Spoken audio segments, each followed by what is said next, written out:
दोस्तों, एक पुरानी कहावत है कि इश्क अंधा होता है, लेकिन नया सच ये है कि आजकल लोग इश्क में ही अंधे हो जाते हैं। अगर ये बात गलत होती तो शायद आज की यह कहानी भी घटित ना होती।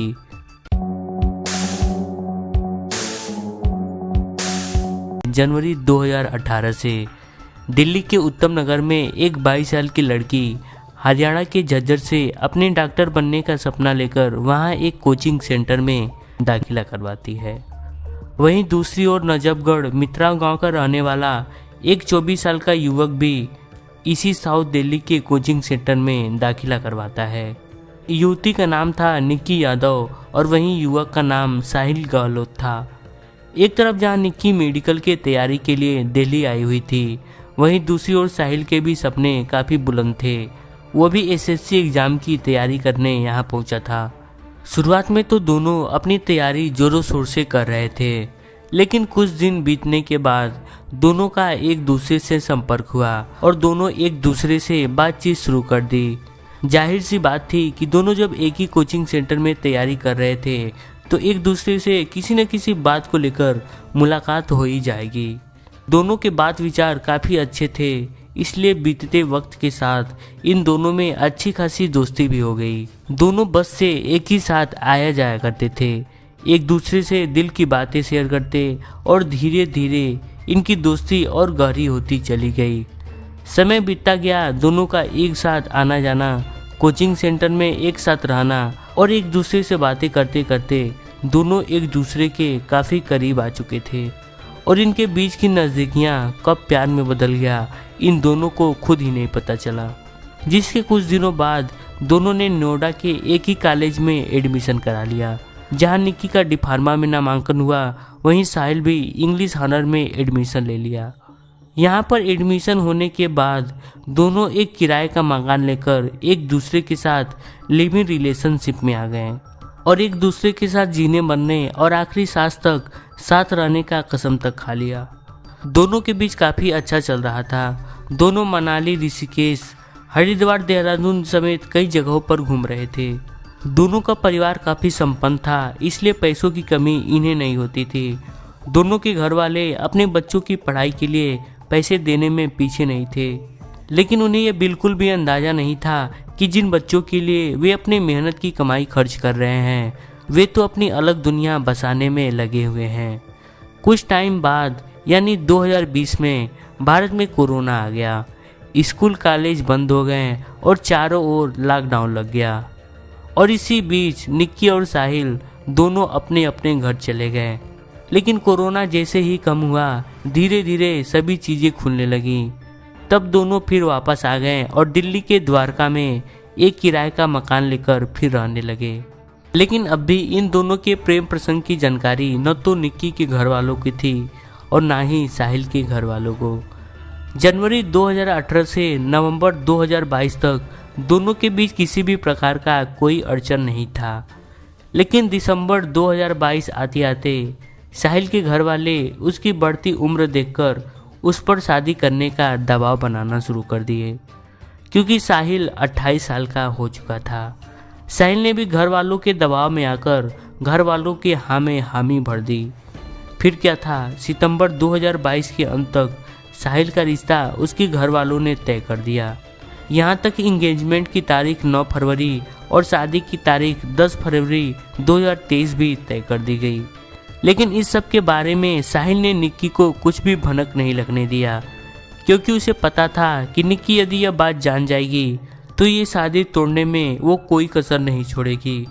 लेकिन कुछ दिनों बाद किसी तीसरे से ये बात जब निक्की को पता चली, तब वह साहिल पर काफ़ी गुस्सा हुई और दोनों के बीच इस बात को लेकर काफ़ी झगड़ा हुआ।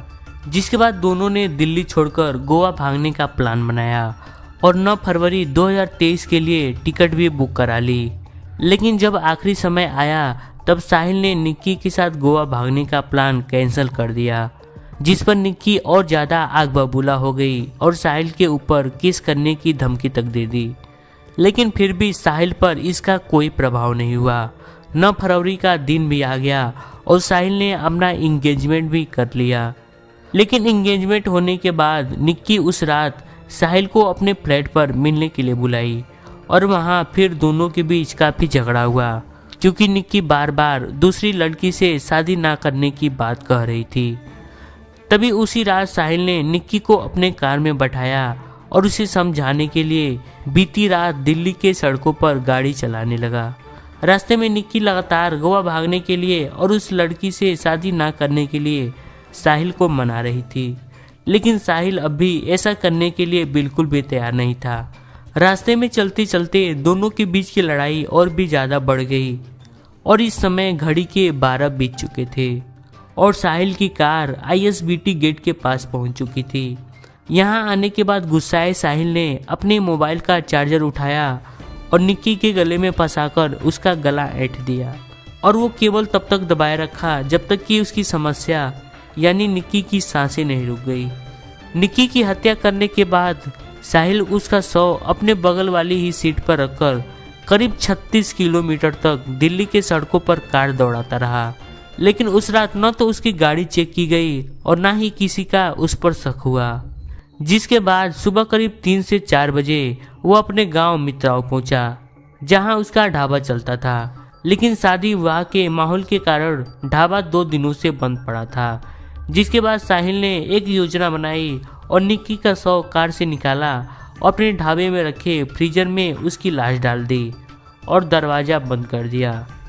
निक्की की हत्या और शव को ठिकाने लगाने के बाद साहिल 10 फरवरी 2023 की सुबह घर पर आ गया और पूरी तरह बेफिक्र होकर अपनी शादी की तैयारी में कुछ ऐसे लग गया कि किसी को उस पर कोई भी शक न हो। 10 फरवरी की रात साहिल धूमधाम से अपने घर वालों द्वारा तय की गई लड़की से शादी कर लिया और 3 दिनों तक अपने वैवाहिक जीवन का लुत्फ उठाता रहा, लेकिन उसे इस बात का बिल्कुल भी अंदाजा नहीं था कि उस पर कितना बड़ा पहाड़ गिरने वाला है। दरअसल वैलेंटाइन डे के दिन किसी तीसरे ने पुलिस के पास यह खबर दे दी कि उसने निक्की को 3-4 दिनों से नहीं देखा है और उस तीसरे व्यक्ति को साहिल के रिलेशनशिप और साहिल के नई शादी के बारे में भी पता था। इसलिए उसने ये बात बताते हुए पुलिस से अनुरोध किया कि मुझे डर है निक्की के साथ कुछ हो न गया हो। दिल्ली पुलिस उस व्यक्ति की शिकायत दर्ज करने के बाद निक्की के मोबाइल की लोकेशन ट्रेस करती है, तो उसकी लोकेशन मित्राओं के उसी ढाबे में दिखती है जहां साहिल ने निक्की का शव फ्रिज में छुपाया था। पुलिस लोकेशन के सहारे उस ढाबे पर जा पहुंचती है और जब पुलिस उस फ्रीजर को जैसे ही खोलती है तो उनके दिमाग पूरी तरह सन्न पड़ जाते हैं। पुलिस देखती है कि फ्रीजर के अंदर निक्की की लाश पड़ी हुई है और फ्रीजर में रहने से वह पूरी तरह सख्त हो गई है। पुलिस फौरन शव को पोस्टमार्टम के लिए भेजती है और निक्की के घर वालों को सूचना देती है, जिसके बाद दिल्ली पुलिस साहिल के घर पहुंच जाती है। लेकिन पुलिस जैसे ही उसके घर पहुंचती है तो उन्हें पता चलता है कि साहिल घर पर तो है ही नहीं। जिसके बाद दिल्ली पुलिस की कई टीमें उसकी तलाश में जुट जाती हैं और आखिरकार 14 फरवरी के दिन ही कैरगांव से साहिल को गिरफ्तार कर लिया जाता है। दिल्ली पुलिस साहिल को गिरफ्तार करने के बाद उसे थाने लाती है और उससे पूछताछ शुरू करती है, लेकिन साहिल पुलिस को जवाब देने के बजाय अपने बातों में घुमाने लगा। लेकिन जब पुलिस अपने हथकंडे आजमाने पर मजबूर हुई तब साहिल ने भी अपना अपराध स्वीकार कर लिया और उसने बताया कि हाँ, मैंने ही निक्की का खून किया है। साहिल द्वारा जुर्म कबूल करने के बाद पुलिस IPC की धारा 302 और 201 के तहत उस पर मुकदमा दर्ज करती है और कोर्ट में पेश करने के बाद उसे 5 दिनों के रिमांड पर लिया जाता है ताकि साहिल के खिलाफ सारे साक्ष्यों को इकट्ठा किया जा सके।